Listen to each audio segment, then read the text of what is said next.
You know, we're in Rishikesh now, we're just next to the Ganga, which is a stream, the flow, it's flowing to the ocean. We're talking in terms of a flow, a stream of consciousness. This Ganga, this stream of consciousness is in with every human being. And people come from all around the world to practice yoga here. You know, where I'm staying, there's a yoga class, and they're all young people doing yoga, and they're learning the asana and a little bit of pranayama and these things. What they're not experiencing very clearly is samadhi. They think that's a goal of yoga. Yoga is union, it's union with the self. This is samadhi. But they understand yoga as being 8 steps instead of 8 limbs. You know, samadhi's at the 8th step. You can only get there after your first step, and then the second step, and then the third, and then the fourth, and then eventually you may get to samadhi. But Maharishi said, no, it's not steps, it's limbs. It's like a baby that's born. It's got many limbs, and they all grow together. So all the limbs of yoga, they all grow together. And therefore, samadhi must be experienced, or should be experienced, right at the first step. As you grow in the ability, more flexibility to establish the seat, and to refine the breathing, and to obey the do's and don'ts. You find with TM, just that one beautiful technique, you experience samadhi right at the start, and all the other 8 aspects, or the other 7 aspects, are developed simultaneously. The breath, we said the breath gets softer when the mental activity refines. It happens spontaneously, so that's pranayama. Without control, the breath gets softer. Very still, very quiet. In that state of samadhi, spontaneously you're obeying all the yamas and the niyamas. You can't do any harm to anyone when you're sitting in the self, because your self is my self. It's the self of everyone. So ahimsa, all these beautiful, non-stealing, you don't want anything else, so you don't covet anything. So all these things are right from the very start, and very practical to do this. Very practical. First of all, you'll find, I suppose, that the length of time it takes you to fulfill a desire will be minimum.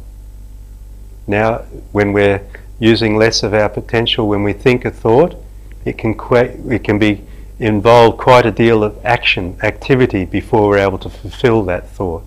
And that action can be tiring and exhausting in times, and can prevent us from ever getting enlightened, because we get stressed from the action trying to fulfill our desires.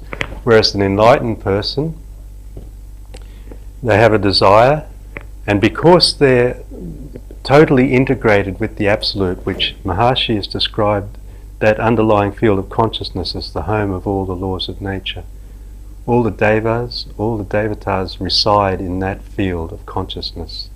And this is beginning to be recognized by modern physics. Quantum field theories, the superstring theories that are now coming out, show that this unified field at the basis lies at the basis of all the laws of nature. All the fundamental force and matter fields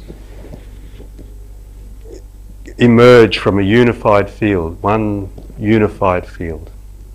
And this unified field, the mathematical expressions that describe it, the Lagrangian of the unified field, the mathematical expression, a scientist can analyze that and see certain qualities that identify this unified field as being a field of consciousness. And this is what Maharishi said right from the start.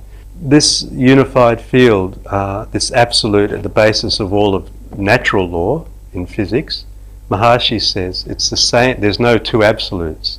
The absolute we experience within ourselves, in the Atman, is the same unified field as discovered by modern physics. So it's got certain qualities which identify it as a field of consciousness, One of them, it's the home of all knowledge, the home of all natural law. So everything emerges from that. Everything we see in the relative field of change comes out of that unified field, which is first experienced as nothing, as a vacuum state, an emptiness. But it's a field of pure potentiality, just as consciousness in its pure state, without a thought being expressed, is a field of pure potentiality. And it is the home of all the laws of nature. So an enlightened person has that home of all the laws of nature, home of all knowledge, integrated into their very being. They live it on a daily basis. So they get nature support. Nature supports every desire. That power of nature is infinite. Look at the planets floating around the sun, and the solar systems floating through the galaxies. It's the intelligence that governs and administers the universe is infinitely creative and infinitely intelligent. It is intelligent. Nature is intelligent at its source, that creative intelligence. So someone who's living that has that infinite support of all the laws of nature. In terms of Indian knowledge, the devatas. The devatas. These are the laws of nature. That's what they are. They're impulses of creative intelligence. And they have a certain function. So if you can, they'll support you if you're in tune with them. Not by beating at them, but just by bowing down to them, they'll support you.